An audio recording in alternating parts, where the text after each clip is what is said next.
I'll just give you a heads up. Thumbs up.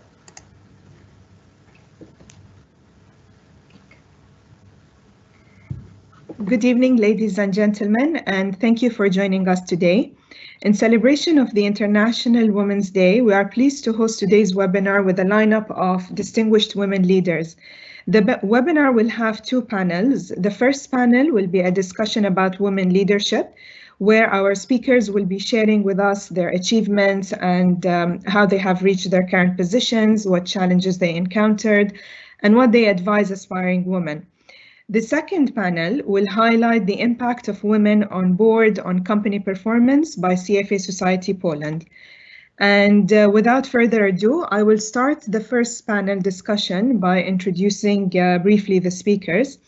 So we are joined all the way from Saudi today by Kholoud AlDosari, who is the Director of Relationship and Outreach at the Financial Academy in Saudi Arabia, which is the educational arm of the Saudi Central Bank and Saudi Capital Market Authority. Kholoud is the first Saudi woman to sit on the board of directors of Northern Trust Saudi Arabia. We're also joined by Maryam Kameshki, who is the youngest person and first Bahraini woman to head MENA trading global markets at BNP Paribas in the Middle East and Africa. She is responsible for continuing the growth of the MENA trading platform across 10 different markets, including the Gulf and North Africa. And we also have with us today Narjes Jamal, who is the Chief Operating Officer at Bahrain Bourse. And she is responsible for all business lines, including trading operations, information technology, marketing and business development. In 2015, she received Her Royal Highness Princess Sabika bint Ibrahim Al Khalifa Award as one of the leading women pioneers in the banking and financial sector. She has also been ranked among the Middle East 100 Power Businesswomen list by Forbes in 2021.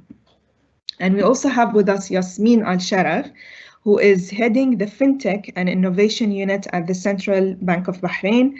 Yasmeen has been in charge for designing and implementing the Fintech strategy of the CBB and worked on numerous Fintech regulations. One of her latest achievements was the launch of the Kingdom's first digital sandbox platform, FinHub 973. Her tremendous efforts has led to the recognition of the Kingdom of Bahrain as a leading fintech hub in the MENA region. So thank you for joining us all today, and I personally look forward for really an interactive discussion and to really hear your stories, and I'm sure it's going to be inspiring for our audience as well. So I will start first with Narjes. And Narjes, you have been with Bahrain Bourse since your graduation and have seen the organization evolve into a modern automated trading platform that utilizes cutting-edge solutions. You have played a pivotal role in automating the operations of clearing and settlement and the central depository. So please share with us about your achievements and how you made it to the Middle East Power Businesswoman list by Forbes in 2021.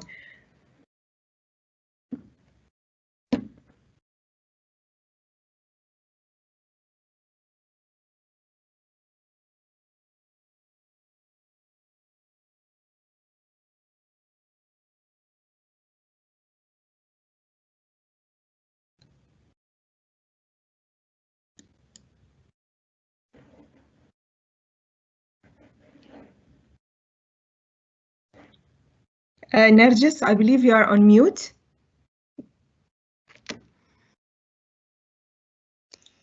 Thank you, Zeeba, for that intro. To be honest, the selection of Forbes came to me as a wonderful surprise. And at a personal level, being selected by such a known international firm only strengthened my belief that. No, I'm not on mute.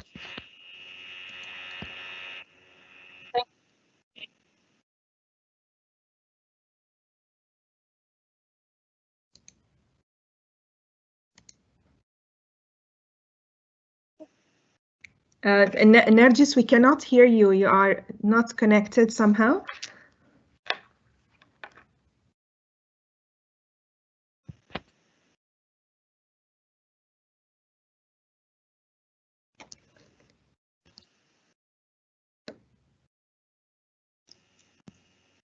Okay, so the selection in Forbes at a personal level actually strengthened my belief that hard work pays off.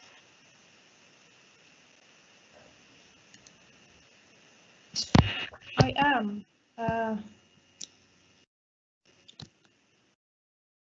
We hear you now, Narjes. You can hear me? There is a time lag between the speech and what you can actually hear. Oh, so okay. what I was saying is that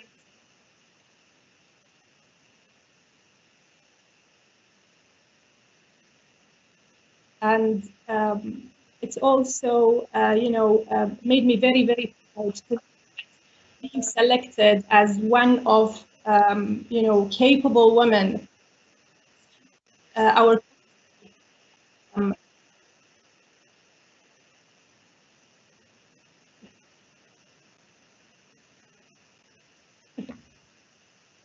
Do you hear me now? Yes, it's cutting off. It's somehow cutting off.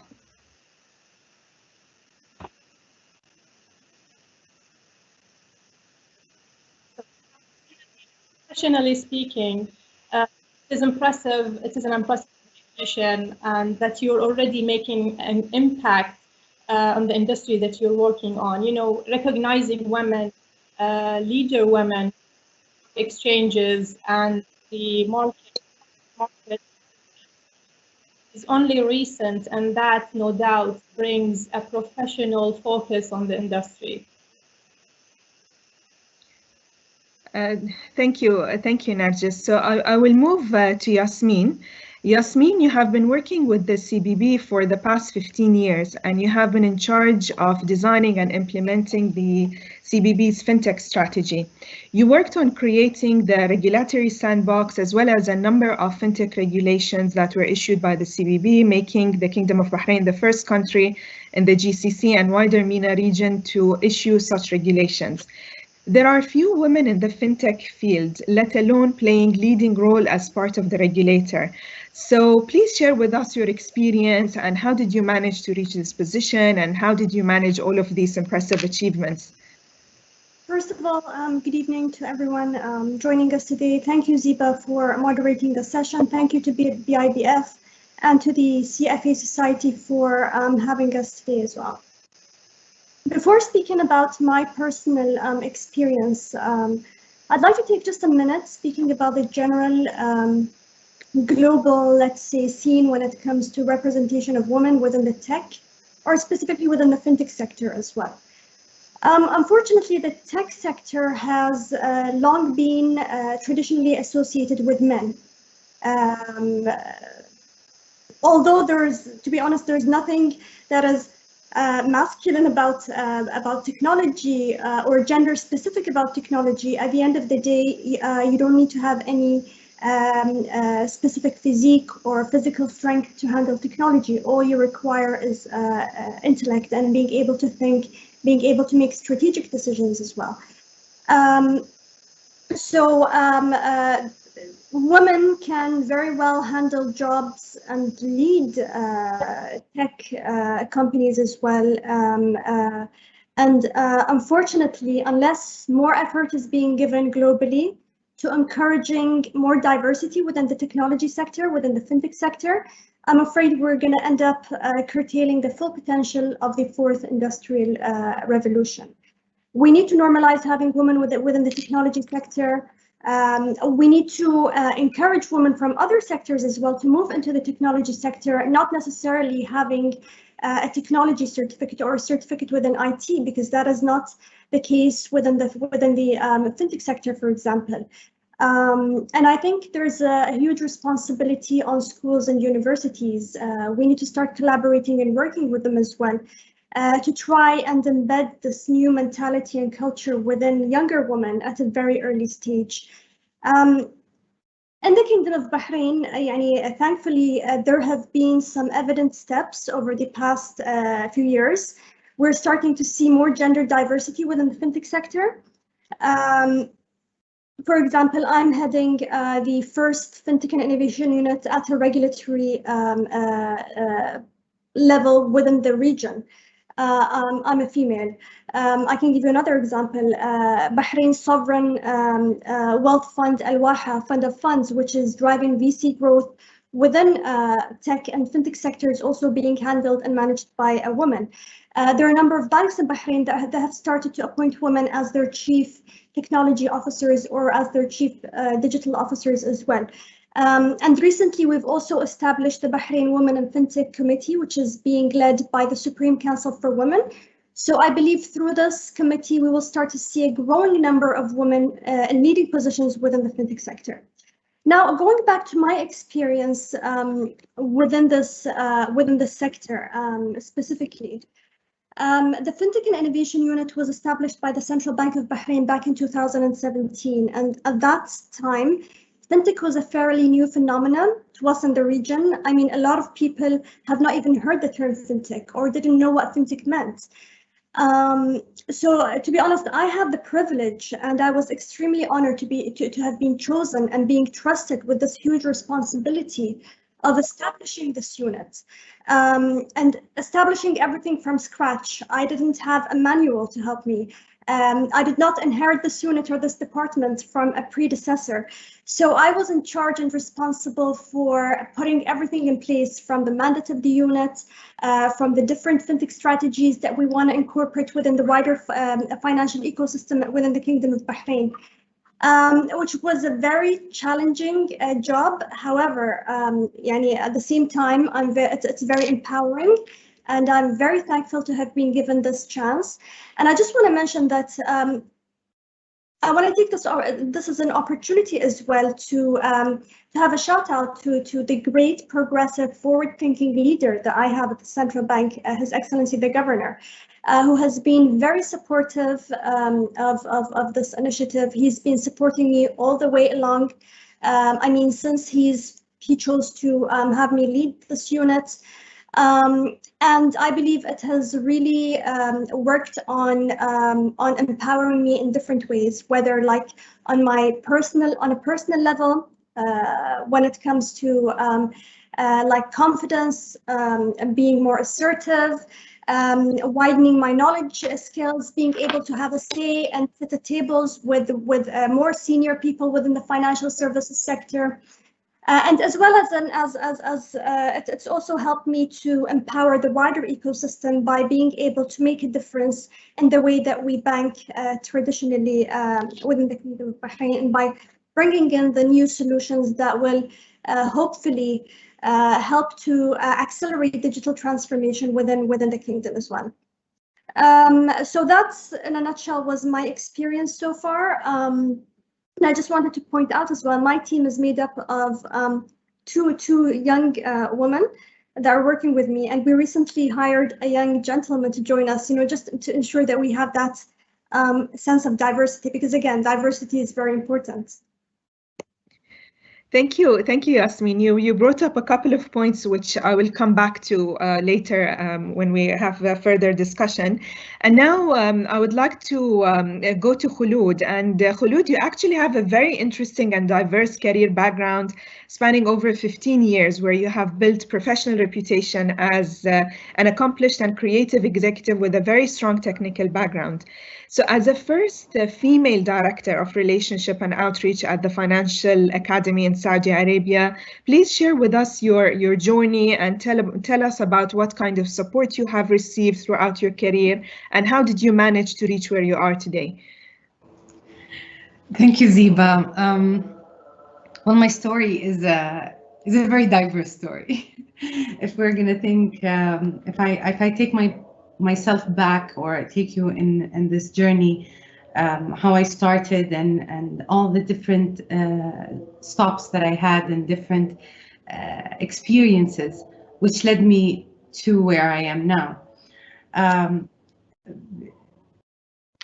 The one thing that is important, and I think that helped me a lot, is my curiosity to learn new things and not being scared of trying something new.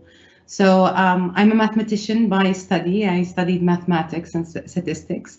And I went and I worked in logistics, and then I went into communication and PR.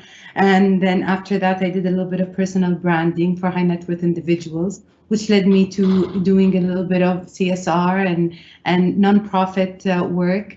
And after that, it turned from that into investments, and that led me to the CFA, and this is how we connected with the CFA Society Bahrain and CFA Society Saudi. And that after that, it took me into management. So the journey is so diverse.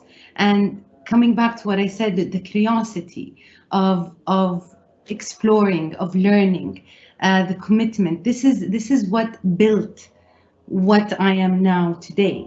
And I hope there's a lot of young professionals listening to this, because I think this is the best advice that I could give from my experience is don't be scared of trying something new. We are all going to have challenges. Everyone has a different journey, a different story, a different challenge.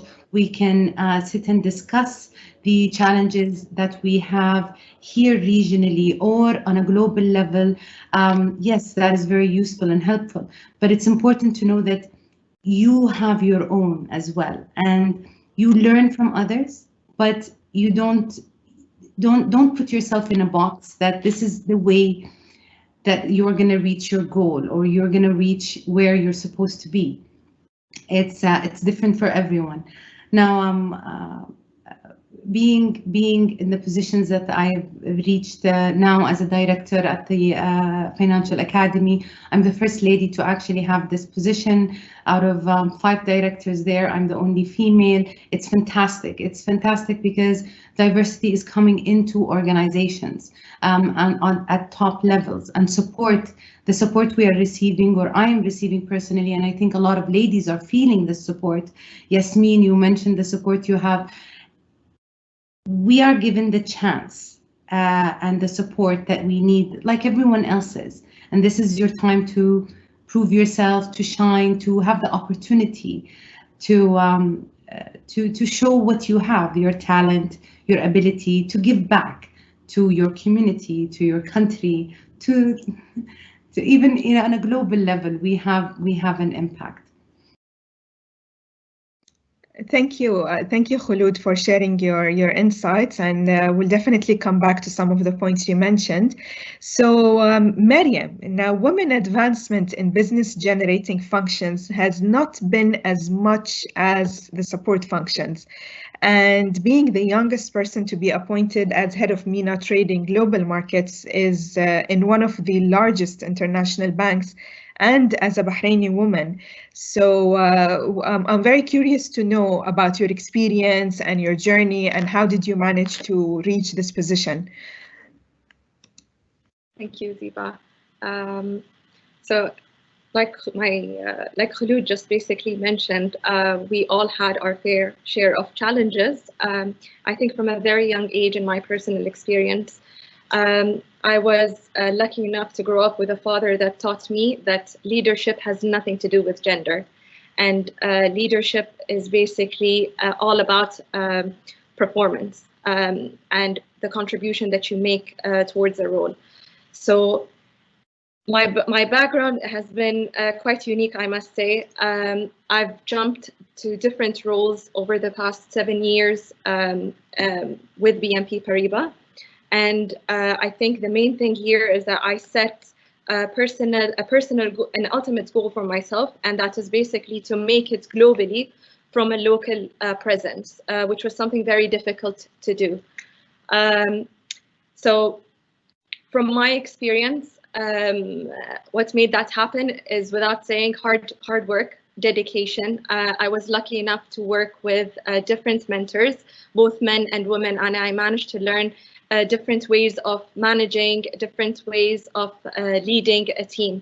And I definitely basically believed in myself, because usually it's more common for women to overfeel and overthink things throughout their career, as opposed to what I've noticed with my male colleagues. So it's really important for women to take out that imposter syndrome from their mentality and really believe in themselves. You need to know what your worth is. You need to value yourself appropriately. So do not discount yourself and do not overvalue yourself equally. Do not be afraid to basically put your hand up, and which is something that I did. So last year was an exceptional year for the whole world. We were faced by an unexpected pandemic. The whole world was in a lockdown. I had basically my team scattered all over the globe. So we had one part of my team was basically working out of Istanbul, one part was in London, and a portion of my team was in Bahrain. So in order to keep the momentum going, in order to ensure that we appropriately support the markets in terms of liquidity both locally and globally, we had to be here and basically cover the business over different digital platforms to ensure that we have a continuous momentum. So with that, basically, I learned to develop myself to be more dynamic and agile, and I think that really helped me progress. Now, in terms of my appointment, I wasn't afraid to basically put my hand up. Like Yasmeen was mentioning, this was not a role that I just happened to inherit. Yes, I was very young and I was not afraid to basically put my hand up. And in our field of work, our numbers speak more than anything. So I basically had figures to back me up. I had my hard work and determination. I had mentors and sponsors vouching for me from both the business and the function, which is equally important. You cannot have a business running without having this appropriate support function. If you just have a front office running without the appropriate operations to assist you in as the right hand, then your business is going to fail. So I think both like business and functions work hand in hand, and organizations are making an effort to recognize appointments of women in both business as well as functions. So I hope I answered your question. Yes, actually, Maryam, it's great to hear about your journey, and especially kind of the believing in yourself and raising actually your hand and building your technical knowledge as well. So normally throughout the career we go through different phases of life, and women actually they play multiple roles, as of course the normal cycle of life, and balancing work, family, self-care, among other things, and at times it could be really challenging. And I've seen women who actually quit, and they just said, I have to focus more like on my family. So I'm wondering what actually inspires you, what drives you to excel in your career, what makes you continue to do what you are doing? Because I do get asked this question a lot. And, especially for women, what is it that makes it worth it for you? So what motivates you? And I think I'll start with Yasmeen. So if you can share your thoughts on this. So first of all, Zeeba, you mentioned something very important. You mentioned the fact that about the challenge of the decision that we have to make in balancing work versus life commitments. And you mentioned that some women then have to give up their jobs and prefer to dedicate more time to their families. I just want to mention that and say that it's completely okay. Like at the end of the day, what may work for me may not work for someone else. So we should normalize celebrating women in all streams of life, whether a woman chooses to dedicate her time to her career, for example, to building a career, making a difference, whether a woman, for example, decides that she'd rather focus on her family and like being close to her family. So at the end of the day, we are very interesting creatures as women, and we have the ability to multitask more than our counterparts as well. But it all boils down to what it is that gets us going, what it is that really motivates us, what it is that makes us get out of the morning every day with a smile on our face, you know, and ready to face the challenges of the day ahead. With regards to what keeps me going, I think it's first of all, when I came to learn more about fintech, what fintech means, and different like initiatives that I can delve in through my career, that sparked a great interest in me to learn more about this field and to play an integral part into progressing the Kingdom of Bahrain's financial services sector. You know, we've always maintained a leading position as a leading financial services hub in the region. So what really motivates me is to be able to use my position as leading the Fintech and Innovation Unit at the Central Bank to try and make a positive impact and difference on the wider financial services sector at large, and to be able to help maintain Bahrain's leading position as a center of excellence when it comes to financial services. I also have a lot of hunger in me for knowledge. That keeps me going, and within the fintech field, there is not enough to learn about. Like every day there's a new technology that comes up. Every day there's a new type of cryptocurrency, for example, that decides to be invented. So the learning cycle is continuous, and that's another thing that really keeps me interested as well. Thank you, Yasmeen. And you touched upon an important point, which Maryam also referred to, about women tending to overfeel and overthink. And at some time, they miss telling themselves it's okay, whatever they feel is right for them to do at the moment. And also the point that Kholoud mentioned earlier, which is the curiosity and the hunger to know. And I would think it's also the impact you leave and the sense of service you provide. So Kholoud, if you can share with us what drives you, what motivates you. I think you just took the words out of my mouth, Zeeba. It's definitely the impact. Whatever I do, I do it with all my heart. I take a deep dive into it. My curiosity takes me to different avenues that may not be correlated at the time, but later on it all connected. It all gave me different skills and talent and expertise that came together very well. But yeah, it's definitely impact. I help of others and seeing something grow. I think this is a woman thing. This nourishing thing that we have is translated very much into what motivates me. Thank you, Kholoud. And Narjes, I hope we can hear you clearly now, and if you can share with us what drives you. As women, I believe we're all achievers, and we tend to, and that's what, the more we believe that, and it makes us move ahead and want to fight.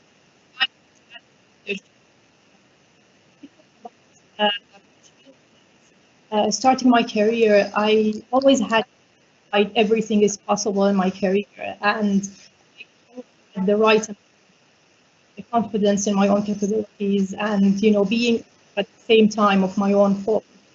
And I believe this is the case for every woman. They never think that is a problem. You never think that it will be an issue in your progression, and until I judged based on your gender. Actually happened to me personally. Senior level, I was the only male between other men, and that made me, face that challenge.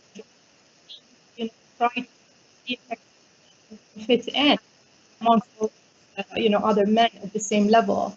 So that's the challenge that I faced. But it only makes you to strive to resolve all these problems, and you need to have supporting mentor, I may say, leaders surrounding you. And I throughout as well, and my leaders were always, whom I truly respect and admire, supportive. And, they will attempt to like overcome these problems, to seek advice from them. You know, having this balance with family and our career, I believe, is a struggle that every woman at one point of time in life. When I first had, you know, when I had my first son, then I realized I felt being a mother, and you know, I want to be this amazing leader. At the same time, I want to be this amazing mom, and that's a struggle that would be very, very difficult to overcome if you don't really have supporting family, supporting partner alongside. I mean, nowadays, most we speak about men amongst us in this generation. Most of them tend to be more supportive. They to have more, you know, open-minded kind of their spouses and partners, because this, you know, they they're positive effect to them and their families, and people want to be leaders. They want to be more present to their children. I mean, the pandemic has that it is essential for us to our family to meet their priorities, that kind of balance. And unless you really have that and you have that kind of support, then it will be very difficult to overcome this kind of struggle to balance family and your career. Exactly, Narjes, I haven't been hearing you clearly, but I got snippets of what you've mentioned. So the family balance, of course, is extremely important. The support system that is in place, and our speakers also have shared this differently. So then this will lead me to Maryam. And Maryam, I will ask you the same question about what actually keeps you going, but I would also follow it up with my following question, which is, well, you know, with all the challenges that were mentioned here and about the different things, like, for example, the support system, you mentioned in your case that your father has raised you in a way that leadership has nothing to do with gender. Yasmeen mentioned, and Narjes, as well as Kholoud, about the support system they got in place. And then there were at points about things related, for example, for having your own confidence, even family support, that is important. So the first part of the question is what keeps you going. The second part is what kind of support you think is important for women so that they can actually excel in their career. Sure. I mean, for me, I think work-life balance is definitely something I need to work on. My previous line manager used to always tell me this, that yes, working hard will pay off. But only working is not basically it's not gonna get you to the end. So I think there's no right formula for that. And for me, I'm very passionate about what I do. And I know, like, I realized that I wanted to be a trader almost 4 years ago. And what I wanted to do was basically develop a very sustainable platform for the Middle East and North Africa. And my ambition is to basically grow this into a developing market. So I'm trying really hard to work with the market, with our interbank dealers, trying to work closely as much as possible with the regulators to make this happen over the next 5 years. So that basically drives me, and seeing that would ultimately make me basically really proud. In terms of advice, what I would give to women, or basically a support system, I think it's really critical for organizations to include this into their KPIs. For instance, in my case, appointments have to happen based on merits and not just basically appointing women for the sake of setting a quota or just ticking a box. It's not going to happen about that. I'd like to think, I felt at times that I worked twice as much as hard as my other male colleagues. So I do not wish basically for this to continue. And trust me, the organization that I work with, I'm very privileged to see that over the past 7 years, all the actions they've taken from the executive level was to basically support this initiative and to increase the number of women being empowered and to support equally work-life balance. So just yesterday, we got an announcement from our management that we are happy to announce that we are at almost 1/3 of our top management and executives positions being filled by women. And that can only happen if it comes from both ways, from basically top level management as well as coming from the core. So if we as individuals value work-life balance as well as valuing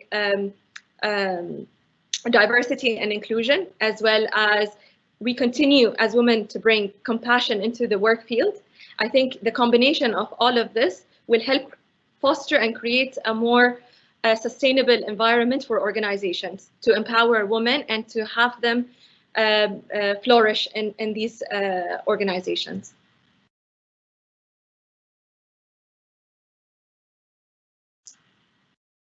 Thank you, Maryam, for sharing this. And Yasmeen, if I can hear your thoughts about the support that you would advise for women.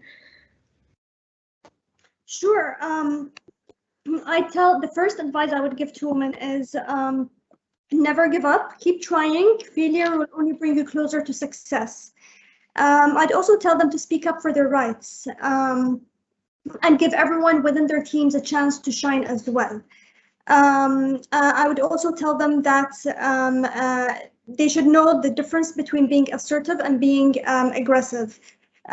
Because it has been traditionally like a phenomenon that whenever a woman is trying to be assertive, she's labeled as being or coming about as being too aggressive. So know the difference and the thin line between the two, and always try and be assertive and share your thoughts and speak up for yourself as well. I'd also tell them to support and to follow your dreams and passions, because only then will you be able to stay motivated, which will in turn affect your productivity in a positive manner. So this is what I would advise my peer females, but what I would also like to take this opportunity to also advise organizations to start incorporating inclusion and diversity within their strategies. Having diversity within the leadership of organizations is extremely important for the growth of that organization and also for the profitability of that organization as well. There have been studies, there have been researches, statistics that show and prove that in organizations whereby they've got diversity and they've got women within their leadership, they actually turn out to be more profitable. And I think that goes back to a number of reasons. First of all, when you've got the diversity in place, you will have a diverse perspective of opinions. You'll be able to think about projects, ideas from different perspectives, and that will only spur more innovation, which will lead to better deliverables. Another factor is women also having that diversity will also represent the whole society or community. So once you have that diversity in place, the organization will then start to work on, achieving the good for the whole public, which in turn will help that organization to grow as well. And then third, I also believe that due to the specific traits that women have, that being, for example, empathy. I know that we sometimes are blamed for being emotional, but I actually feel that's a good trait, to be emotional, to be empathetic, to have sympathy, to be able to work under pressure, to be able to reach out to different people and build that trust. So all these traits within a female will help to build trust within an organization.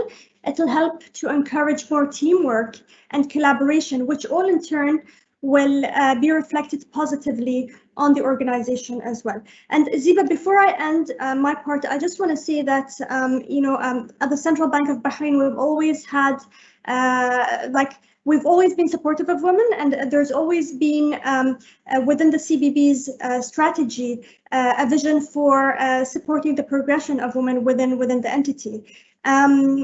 We've recently been awarded with some statistics that reflect that around 47% of the staff within the Central Bank of Bahrain today are females.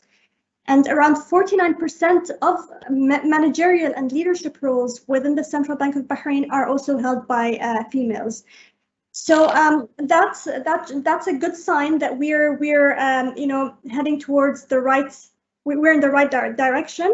And I hope that we will be able to set an example for the wider financial services sector as well, and encourage them to start including more diversity within their leaderships as well, and as well on their boards. Yes, thank you for bringing up the nature of women, because that I find it personally as a source of strength, being empathetic and emotionally intelligent by default. So especially in terms of team playing. And since I'm just a bit mindful about time, I'll just ask Narjes a question from the audience, which is, it's about young graduates who are trying to jumpstart their career, and especially in the given market conditions. Any tips, advices that you can give? You're mute. Narjes, you're mute.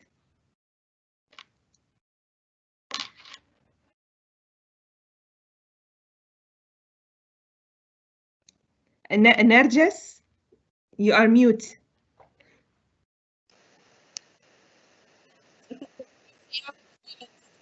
And our and especially the young graduates that's going to be embarked in the working environment. You know that the journey to the leadership and climbing that leadership ladder is not really easy, and it's some kind of challenges, some kind of hurdles going through. The thing is that you need to raise your hand into any opportunity that is brought forward to you. As long as you have the proof, belief in opportunity, and you know that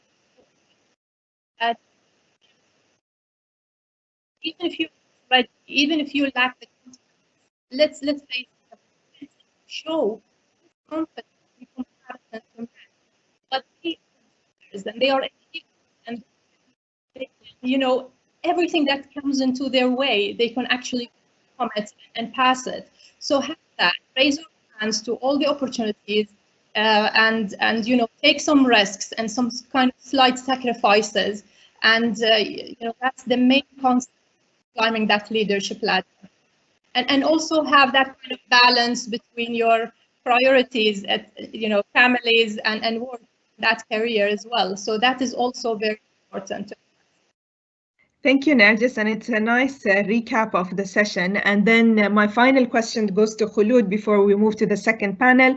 So it's about the role of women in the board of directors, and whether how can women actually reach to that position? How does it affect the performance of the company, which I'm sure CFA Poland is going to discuss in detail in the next session. But just hearing your final views on this. Well, I think Yasmeen mentioned a lot of excellent facts and figures about why is it important to have diversity on all levels, really, of an organization.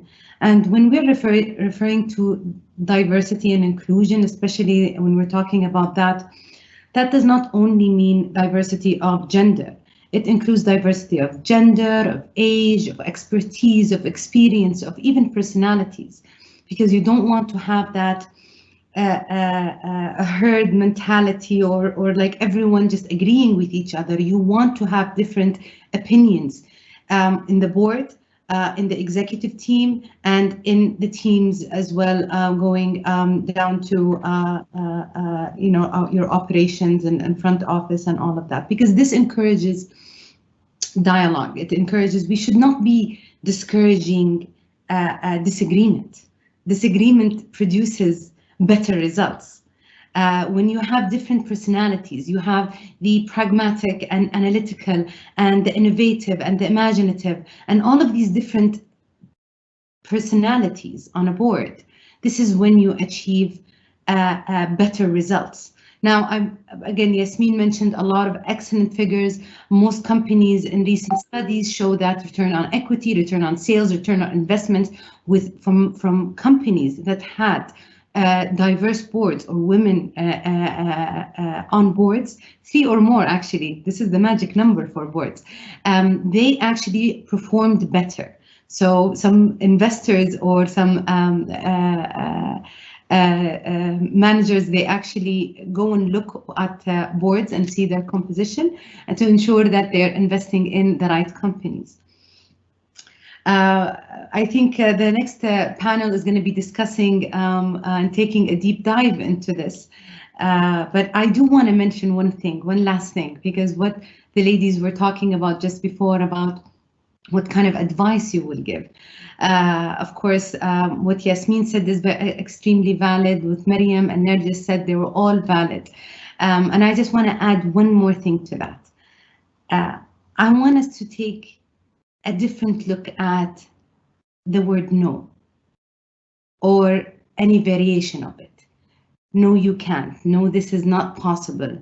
No, this is not how we do things. Instead of it being a challenge or instead of being a demotivator for you, we need to look at it as a motivator. So when you say what motivates me is someone telling me I can't do that, because I am going to think of a way of doing that. This is where innovation comes on a personal level, from even on a company level. So this is my last thought. I am really looking forward to our next panel. Thank you so much, Zeeba and Fatima, for arranging this beautiful discussion, and as well for my the other ladies with me on the panel. It was a pleasure, absolutely a pleasure. Thank you. I would wish to continue the conversation. It's very insightful and interesting. However, we have to move on to the next panel.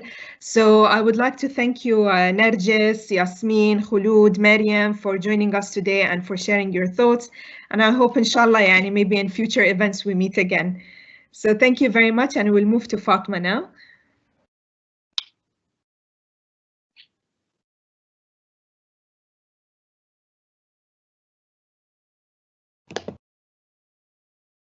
Hello, good evening, everyone. Thank you, Zeeba, for moderating the first part of our event. And a big thank you to our guest speakers. I think we can all agree that it has been quite inspirational, especially for younger people like myself who are just starting off their career within the financial sector. Moving on, in the second part of our event, we'd like to shed light on gender diversity and company performance. Diversity has been the drive for innovation and increased productivity for a lot of firms. To some, it's a matter of corporate social responsibility or even regulatory compliance. But to others, it has been well embedded within the company's culture and is viewed as a source of competitive advantage. Gender diversity, and in particular, in leadership position, has been linked to boosts in profitability. However, this has not been fully leveraged. Based on a study conducted in the US, women make up 50% of the workforce in the financial sector. However, they only make up 22% of leadership roles. A similar study has been conducted in the GCC, Egypt, and Lebanon, and found that out of 5,600 board seats, women only take up 2.5%. While these numbers are low, it's still an improvement from previously reported numbers, and more can be done to capitalize on the benefits of having diversified boards. Today, I'm more than happy and honored to welcome with us CFA Society Poland members and authors of the report titled Women on Boards and Company Performance. We'll be discussing more their research on 140 listed Polish companies, and will try to establish where there's a link between company performance and having women on boards. This discussion is in line with the continued effort in the region and in Bahrain, particularly the Supreme Council for Women, which calls for greater diversity and inclusion of women in the workforce. Without further ado, let's welcome with us our guest speakers, Dr. Anna Golik, Dr. Iveta Opolska, Milena Olszewska-Miszuris. Thank you so much for joining us today. Thank you, Fatma, for invitation. Thank you. It's a pleasure. So to begin with, let's talk more generally. As we all know that investors typically used to look at the risk and return of portfolios. More recently, they've been looking at the ESG, environmental, social, and governance factors.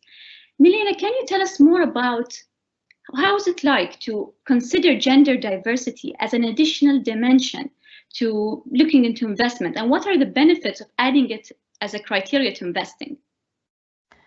Sure, and first, and once again, thank you for the invitation. Exactly as you've said, and for many years, investors have been looking on their investments from the risk and from the return perspective.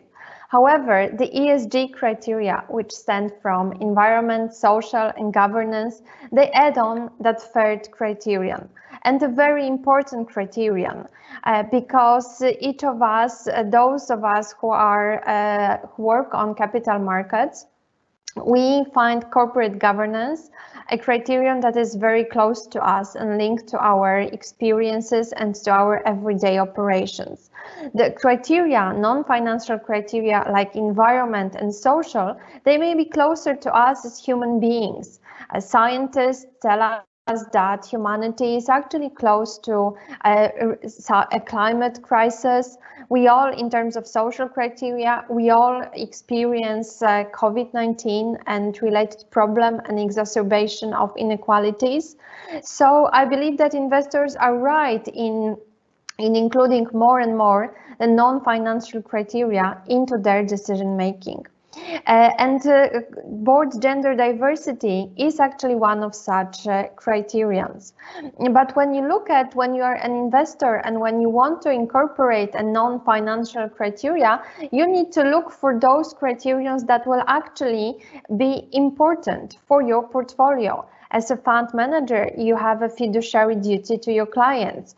You understand that corporates, they do not work and they do not operate in a vacuum, that the financial, that the governance and the social criterions, they affect the way companies operate, create and destroy value.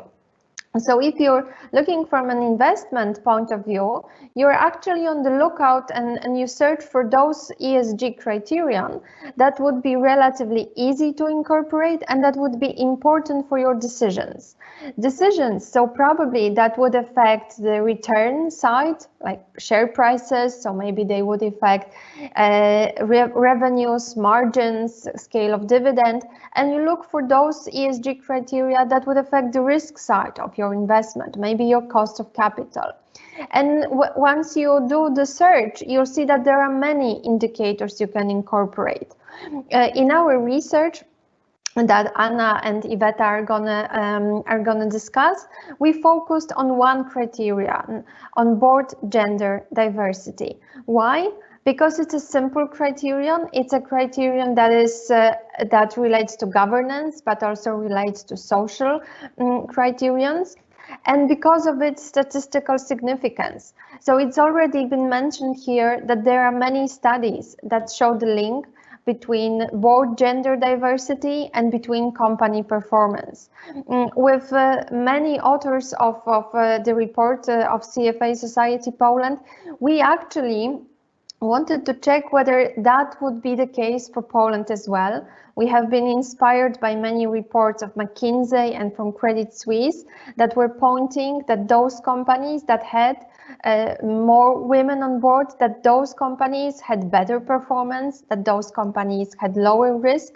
And we wanted to check whether the board gender diversity would be a criterion for also Polish fund managers to take into account, and broadly for all fund managers. And given the fact that the research, McKinsey and Credit Suisse research, it's been done on thousands of companies globally, then I think it is a message to international investors that board gender diversity could be an ESG criterion that is taken into account in their decisions. Thank you, Milena. Let's move on to the definition of gender diversity.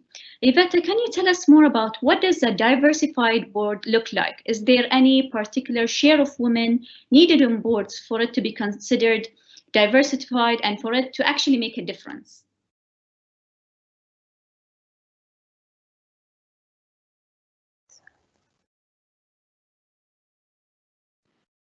I'm back. The question about the right share of women, it's a very important one. It's one, and it raises a lot of emotions on both sides, on the guy's side and on the girl's side, right? So it's important, but it's difficult. It's difficult because I think the main question is against what are we going to measure the board's diversity? Are we going to relate it to demographic structure of the society? It would mean approximately 50-50 parity, right? Or should we allow more flexibility and not define the exact number, but focus more on a range? The European Institute for Gender Equality says there's so-called the gender balance zone, and it's between 40 to 60%. But maybe we should take a different look and try to search among the students of relevant fields of study, like MBA studies or law studies. Let's take a look at the demographic structure there. And in Poland, we found that 61% of students studying in MBA-related studies and law-related studies, they were girls. So 61% shall it be our target? Of course, the reality is elsewhere, right? We had very low share of women in boards in Poland. At the end of 2019, it was less than 15, so 15%, less than 15% of girls, of women in boards in Poland at the end of 2019. So the starting point is very low. The ambitions are very high, so we have to find a middle. Something in the middle, something that is achievable on one hand, but also is enough to make a difference. And such a percentage is the 30%. 30% is something that has been defined by the critical mass theory as the threshold that makes a difference for the minority to impact the majority. So the 30% is something that we want to fight for in Poland, and is something that seems reasonable and achievable in the nearest future than the next 100 years of the pace that we have seen so far. Thank you so much. I think I do agree 30% seems achievable, and it's a good target to have in mind. Let's move on to Anna. So I personally enjoyed reading the report. So can you tell us more about the main outcomes in terms of the results and what financial ratios have been impacted when we had women on boards? Our goal was to compare the performance of companies with diversified and non-diversified boards, and simply to look for differences. But it turned out that the first problem we are confronted with is that we have to analyze the situation on the market, since we cannot use any secondary source for gender diversity statistics. The data was simply not available, so we had to collect it by hand, by checking each of the financial statements and to just follow the data provided. We expected that the women on boards would be a minority, but I guess none of us expected that the numbers would be so low, as Iveta mentioned. During the last 10 years, the proportion of women on boards increased from like 10% in 2009 to 13.8% by the end of 2019. It turned out that in half of the firms, the share of female directors did not exceed 11%. And over a quarter of these 140 companies that we've investigated had actually no not a single woman on board. And this was particularly surprising for us if we take into consideration that in Poland, 61% of the students in business, finance, administration, and law studies are females. Yeah, so it's not true that we lack highly qualified ladies. That was the first finding of the report. Although just a step towards our goals, we also observed some differences among indexes and sectors. For example, the board diversity increased as the size of the companies increased. So it was easier to find a woman on board when there was when there were more seats around the table, so to say. So once we had the statistics to start with, we divided our firms into like 3 groups. So first group was the 50 most diverse companies. Then the second group was 50 least diverse groups. And then it was separated by a buffer of 40 companies with like moderate diversity on boards. But we did not investigate this buffer group. We just wanted to provide for clear distinction what's diversity and what is non-diverse board. We decided to select some common financial ratios that were used in previous research, as mentioned in McKinsey research, in Credit Suisse research. And it was really important for us that they can be calculated for various types of companies, even if the companies present a financial statement in a slightly different way. Let's say like in banking sector or insurance sector. So it was important that the ratios are quite universal. We investigated market multiples as price to earnings and price to book value, then dividend ratios such as dividend payout ratio and dividend yield, efficiency ratios such as net profit margin and return on equity, then some growth ratios on sales and net profit, and finally, shareholder return and its volatility. So daily price volatility, average price change, and total shareholder return.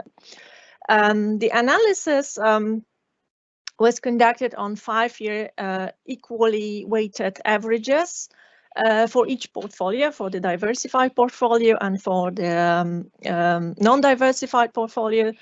From those those ratios, only 3 turned out to be statistically significant. So we could identify differences in dividend yield, net profit margin, and daily price volatility. Our finding was that the companies that had more diverse board had slightly lower dividend yield, much higher, by 10 percentage point higher net profit margin, and lower standard deviation. But of course, we had to keep in mind that finding out differences does not prove impact. Yes, so we had to keep in mind that there might be various reasons for this result, and for example, sectoral differences. And to show that, here on the slide, you can see the differences between net profit margins in industry and finance sector. So they differ significantly. So we decided to control for that as well. So the question was, would these differences still hold if we control for overall sector performance, and does the sector structure in both groups impact our results? So even after using the data that was adjusted by the sector median in each year, it turned out that the results were stable. So still, the firms with more diversity on boards had on the average, of course, lower dividend yield, higher net profit margin, and lower return volatility. Thank you, Anna. I think it's interesting to see that it's reflected directly into a higher net profit margin, which is what we've stated earlier. Can we move on to more sector-specific performance? Were there certain sectors that were more diversified than others? Sveta, can you tell us about that more?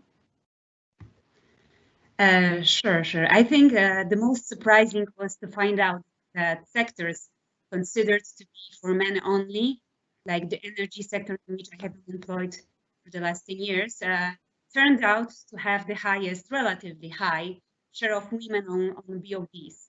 So it was a surprise. It was counterintuitive at first, because when you look at the employment structure, you see men and male throughout the entire structure. So it was quite surprising. So it was surprising at the first look, but at the second look, when you realize that the energy companies are the largest ones and have the most numerous boards, then basically the puzzle is solved, because we have found the relationship between the size of the company and the share of women on board. So the higher the share, the larger the size, basically, that's the rule.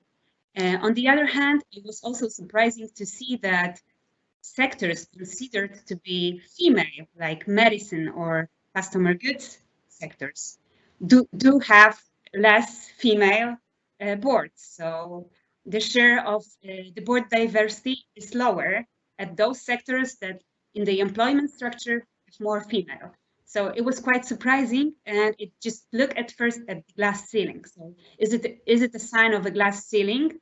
Of course, it's hard to tell based on our research. You would have to research it further, but some explanations can be found in the nature of companies. Like women do dominate the employment structure in hospitals, in social care homes, in pharmacies. But these are those employers that are not listed as medical companies on the stock exchange. So on the stock exchange, the companies that are medical are the R&D, drug companies, drug producers, and so on. So basically more science than medicine in the end. So it can give you some clue why women did not make it to the top. But of course, it could be a sign of glass ceiling, and I would be happy to see more research on that as well. It indeed looks like a paradox, having sectors that are highly dominated by women not actually being run by women. Do you think there is a link to it being not listed? And why so exactly?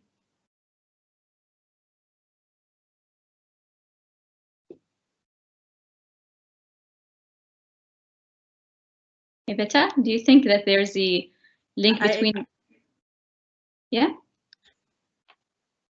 So as you mentioned, that they might not be.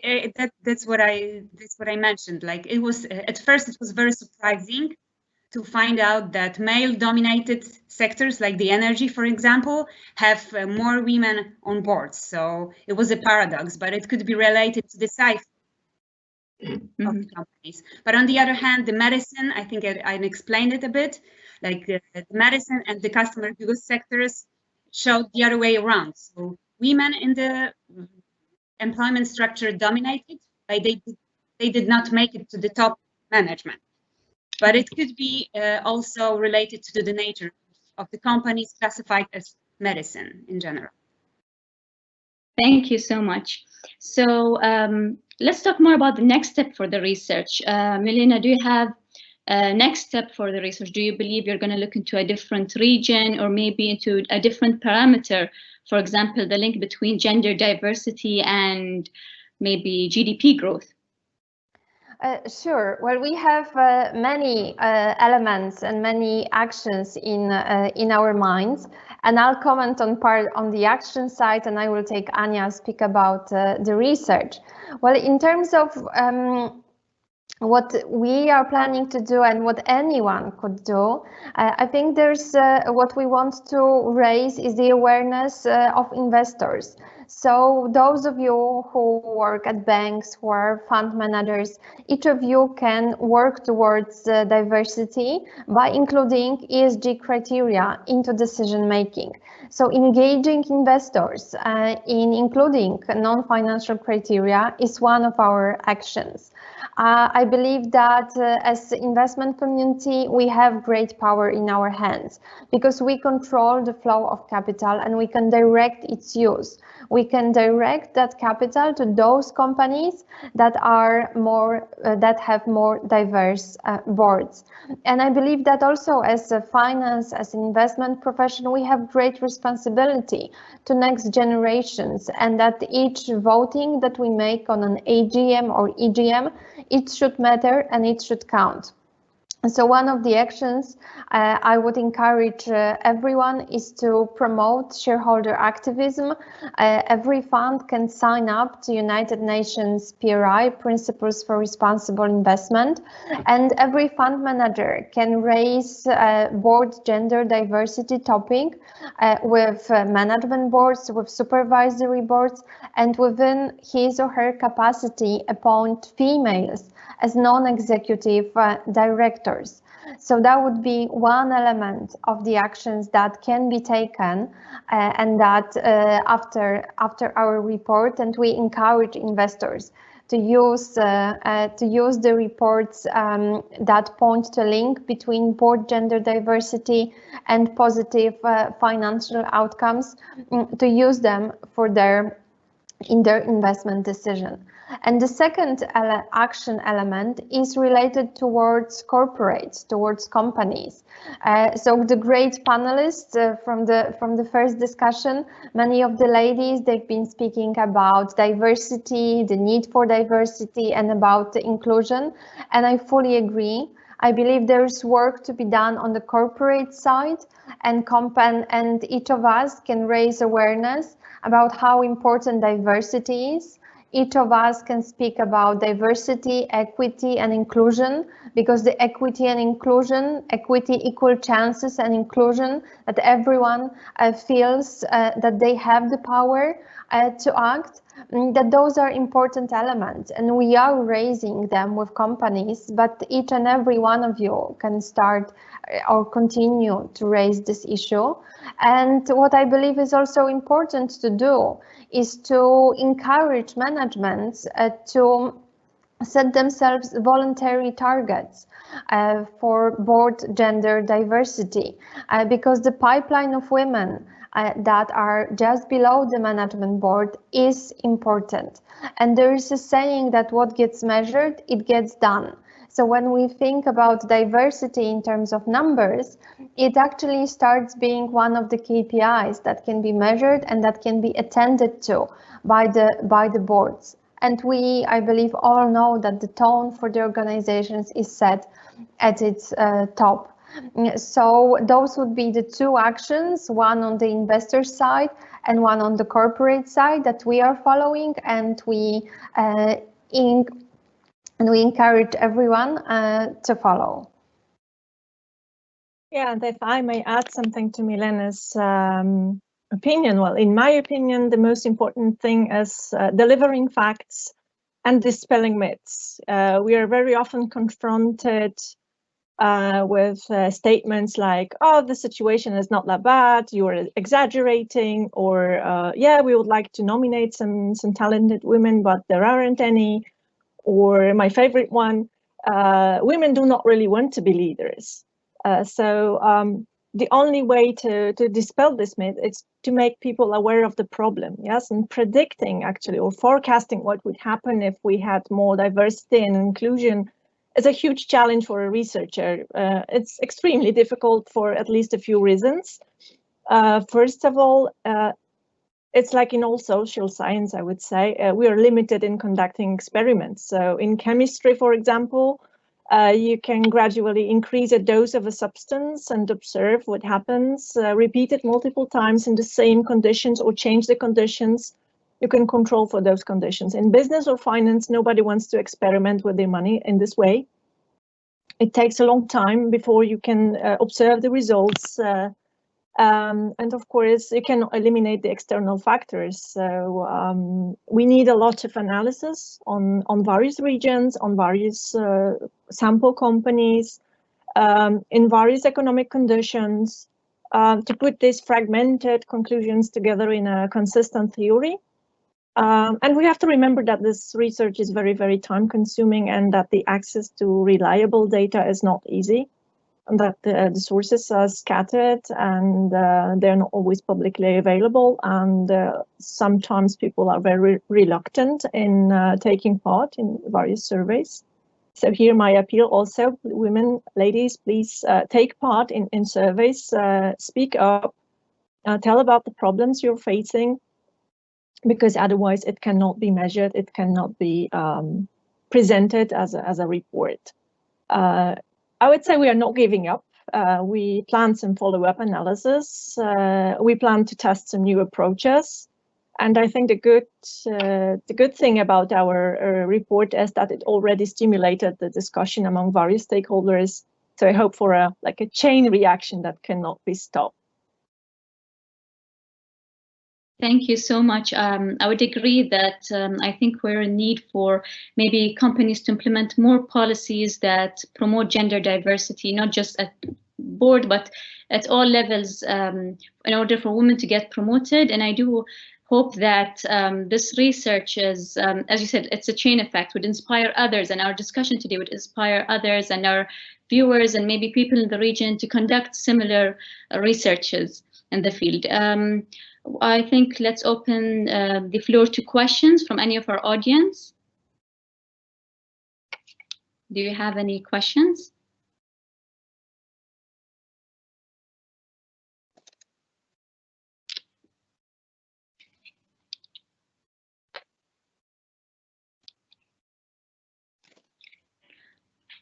All right, then I think this brings us to the end of our event. Thank you all for joining us, and we're happy to have you. And a big thanks to our audience. This is a call for promoting women inclusion and greater diversity, and I hope it was as inspiring as it was to me. Thank you all.